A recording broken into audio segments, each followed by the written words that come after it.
Hello mga lalabs, kahit na ako ay hagardos galing sa work. So ngayon, hindi ako makakapagluto ng matagal na pagluluto kasi from work, sa bahay, tapos maya-maya ako'y matutulog na. So, kailangan namin mga quick meal lang muna. So ngayong araw na ito, samahan niyo ako sa aking lulutuin na burger steak. Yes po, burger steak. At ang tawag na dito ay Salisbury steak. Pero sa atin, tinatawag natin yan na burger steak. So tara po, enjoy your watching habang ako'y nagluluto. Para po sa ating mga ingredients,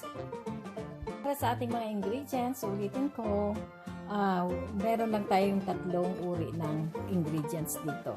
So, meron tayong ring onion, isang buong onion ko. Meron tayong gravy mix. So, lalagyan ko pa ito ng tubig para kakanawan ko pa siya ng tubig para sa gravy sauce. And, of course, finally, yung ating bida, ang ating burger patty. Painitin muna natin ang ating kawali.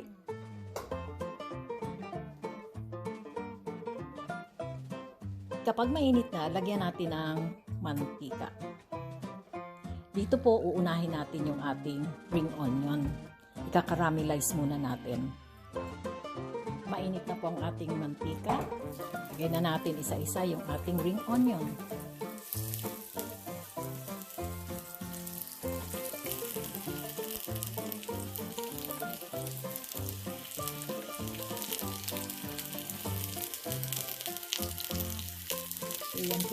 Yan po lamang muna. Po, babalik na rin natin yung ating onion. Yan. Okay naman siya masira. Walang problema kung masira siya. Kaya nga lang, gusto ko lang talaga siyang ganito. Yan. So, masira na nga yung isa.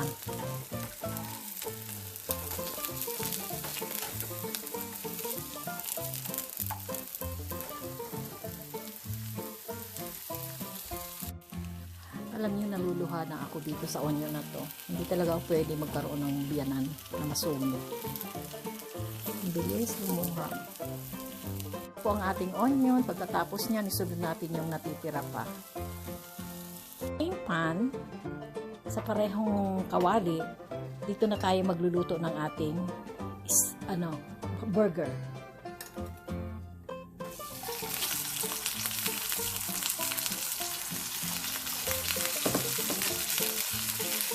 So, huwag kayong mag-alala, frozen po yan.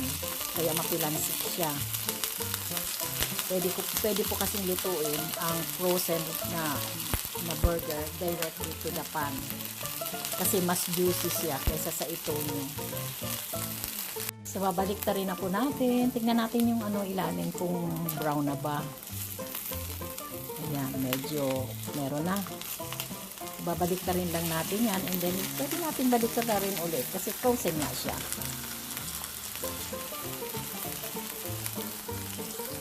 So, continue flipping lang po, no? Babalik na rin lang natin ng ating burger from time to time para yung both side ay maluto. So, medyo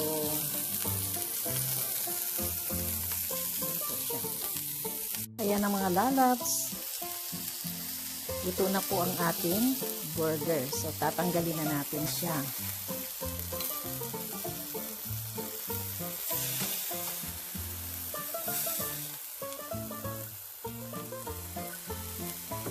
So, susunod natin yung natitira pang burger patty. Ito pong burger patty na ito is ready to cook na ito.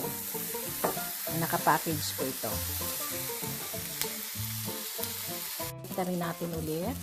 Titingnan natin sa likod kung luto na ba siya. Hindi pa. Continue lang po natin yung pagluluto. Ito na po ang ating pinakahuling burger. Ready na po siya.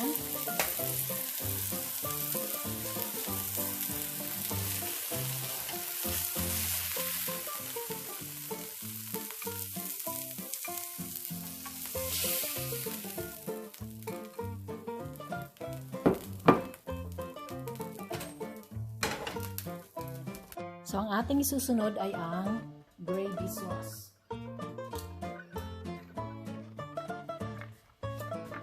So, pakukuluan lang po natin ito hanggang sa lumapot kasi po ito ay ready-made na.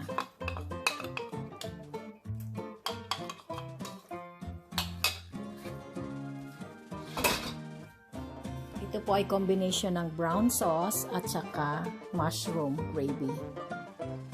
So, antay lang natin na kumulo. So, pwede nyo pong i-adjust ang lasa niya. Ako ay maglalagay ng Lea and Perrin sauce.